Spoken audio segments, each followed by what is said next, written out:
Dia 23 de julho, dia da Santa Brígida. Brígida, quando criança, tinha, certamente, um caráter forte e decisivo. Pertencia a uma família aristocrática. Embora sentisse a vocação religiosa, aceitou casar-se com Ulf, o governador de um importante distrito do Reino da Suécia, a pedido do seu pai. A primeira parte da sua vida, marcada por uma grande fé, foi dedicada a um casamento feliz, do qual nasceram 8 filhos. Uma dentre eles, Catarina, que a seguiu até Roma, também foi canonizada. Junto com seu marido, adotou a regra das terciárias franciscanas e fundou um pequeno hospital.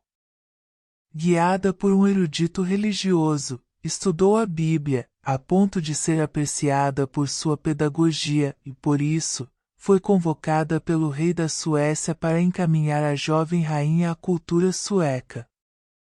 Após mais de 20 anos de casamento, seu marido faleceu. Assim, começa a segunda parte da sua vida. Brígida e Catarina, Papa, volte para Roma. Brígida fez uma escolha decisiva, despojou-se dos seus bens e foi viver no mosteiro cisterciense de Alvastra. Naquela época, destacavam-se muitas experiências místicas, depois relatadas nos 8 livros das Revelações.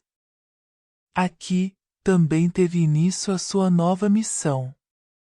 Em 1349, Brígida foi a Roma para obter o reconhecimento da sua ordem, dedicada ao Santíssimo Salvador, que deveria ser composta, segundo seu desejo, de monjas e religiosas.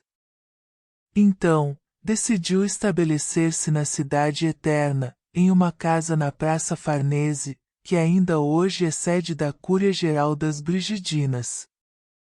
Porém, sofria por causa dos maus costumes e da degradação generalizada da cidade, que ressentia muito pela ausência do Papa, que, na época, vivia em Avignon.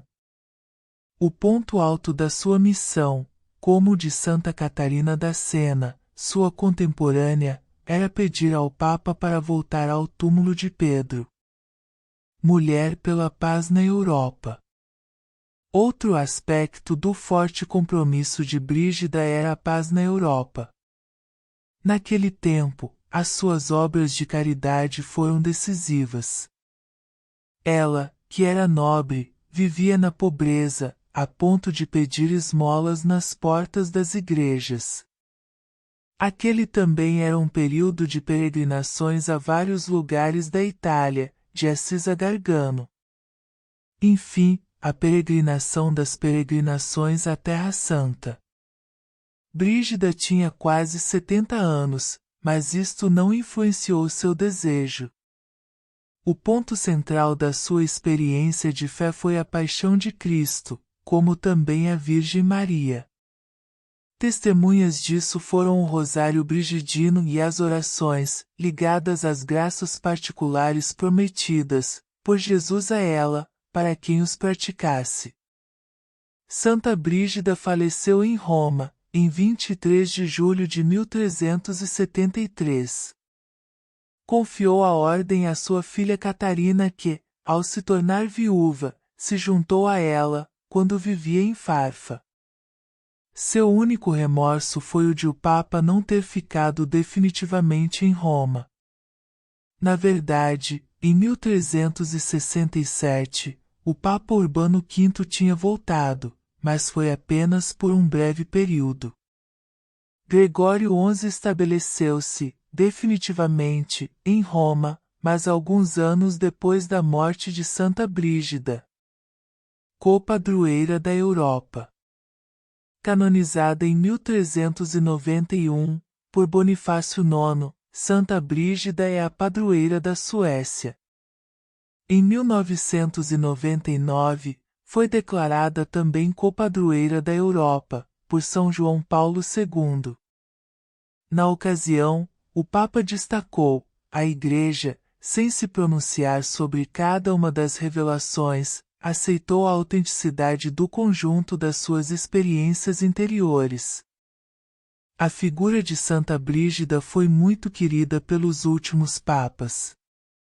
Bento XVI, por exemplo, dedicou uma catequese durante a audiência geral. O Papa Francisco queria canonizar aquela que, no século XX, tinha renovado a Ordem do Santíssimo Salvador, Maria Elizabeth Esselblad, dando-lhe um forte impulso ecumênico, tendo sempre em vista a busca de paz e unidade, tão queridas por Brígida.